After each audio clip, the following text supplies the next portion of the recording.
जय हिंद साथियों, आज हम एक बहुत बड़ी खबर पर डिस्कस करने वाले हैं। क्या सभी अग्निवीरों को परमानेंट किया जा रहा है? अगर आप अग्निपथ स्कीम से जुड़े हैं या फ्यूचर में डिफेंस ज्वाइन करना चाहते हैं तो ये वीडियो आपके लिए बहुत ही इंपॉर्टेंट है।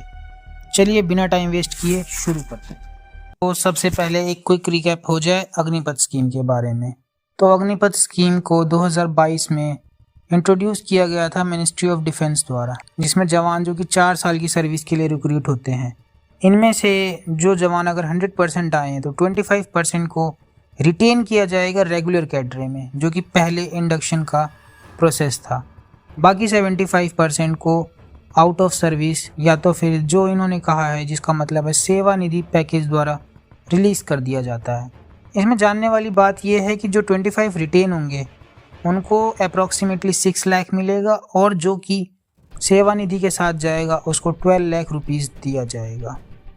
तो क्या सभी अग्निवीरों को परमानेंट किया जा रहा है? सबसे बड़ा सवाल है कि ऑपोजिशन गवर्नमेंट ने कई बार क्लेम किया है कि उनके जीतने पर वो सभी अग्निवीरों को परमानेंट कर देगी, परंतु एक बात याद रखिए दोस्तों, सोशल मीडिया पर बहुत फेक र्यूमर्स चल रहे हैं। रील्स, शॉर्ट्स और व्हाट्सएप फॉरवर्डेड मैसेज में यही बोला जा रहा है कि 100% अग्निवीरों को परमानेंट किया जाएगा, पर इसमें कितनी सच्चाई है चलिए जानते हैं। ऑफिशियली अभी तक MOD यानी मिनिस्ट्री ऑफ डिफेंस की तरफ से कोई अनाउंसमेंट नहीं आया है। स्कीम को रिवाइज करने की बात हर बार डिस्कस हो रही है, बट अभी कंफर्म कहीं से नहीं हुई है। तो दोस्तों, ये क्लेम कि सभी को परमानेंट किया जा रहा है अभी र्यूमर्स है, ऑफिशियल न्यूज़ नहीं है। और 75% को रिटेन करने की बात भी अभी हाल फिलहाल में एक र्यूमर ही है। तो दोस्तों, इसके फ्यूचर अपडेट्स क्या होंगे और इस अग्निवीर की जो स्कीम है इसकी पॉसिबिलिटी क्या है? हाँ, ये भी सच है कि ये गवर्नमेंट का फीडबैक कलेक्ट कर रही है कि इस स्कीम में चेंजेस करने हैं, क्योंकि देखिए अगर हम 100% को ट्रेन कर रहे हैं और 25 को रिटेन कर रहे हैं तो कहीं ना कहीं 75% जिनको हमने ट्रेन किया था वो जो उनको ट्रेन करने में हमारी पावर लगी है, कहीं ना कहीं वो उसका लॉस है। तो कुछ डिफेंस एक्सपर्ट्स के हिसाब से परसेंटेज 25% से बढ़ा देनी चाहिए, जिसको 75% तक रखना चाहिए। तो अग्निवीरों के लिए गुड न्यूज़ क्या है? अगर आप अग्निवीर हैं तो टेंशन लेने की ज़रूरत नहीं है। गवर्नमेंट ने ऑलरेडी गारंटी किया है कि आपको रिजर्वेशन मिलेगा। आपको सेंट्रल आर्म्ड पुलिस फोर्सेस में प्रायोरिटी मिलेगी, स्टेट पुलिस में रिजर्वेशन मिलेगी, कोस्ट गार्ड में भी रिजर्वेशंस मिलेंगी, जिसमें अपॉर्चुनिटीज़ ज़्यादा है, आपको ज़्यादा रिकमेंड किया जाएगा रिक्रूट के लिए। हाई स्किल ट्रेनिंग और सर्टिफिकेट मिलेगा। और इंडियन एयरफोर्स में जहाँ तक मैंने पता किया है कि वहाँ तो ग्रेजुएशन भी मिल रही है आपको इग्नू के द्वारा।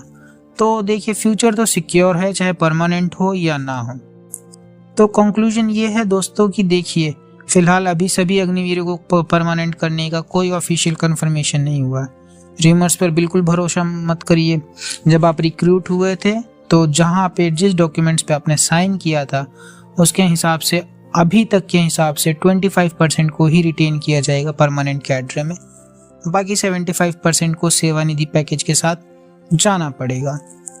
अगर मैं अपना आपको ओपिनियन दूं तो कहीं ना कहीं अग्निवीर स्कीम मेरे को जो लगता है इसमें 75% तक अग्निवीरों को रिटेन करना चाहिए और 25% के पास ऑप्शन होना चाहिए या उनको निकलने का रास्ता होना चाहिए, क्योंकि मैक्सिमम ये देखा गया है कि जो जवान भर्ती हो जाते हैं किसी के फैमिली में जो कि फ्यूचर में जाकर के इन सर्विसेज को आगे कंटिन्यू नहीं करना चाहते हैं, लेकिन क्योंकि प्रीवियसली जो हमारी स्कीम थी डिफेंस की उसके हिसाब से आपको मैंडेटरी करना पड़ता था, आप इस्तीफ़ा या तो फिर आप सर्विस छोड़ नहीं सकते थे, जिसमें अग्निवीर स्कीम के तहत अगर किसी का मन नहीं लगता है तो वो प्रीमेच्योर रिटायरमेंट कर सकता है।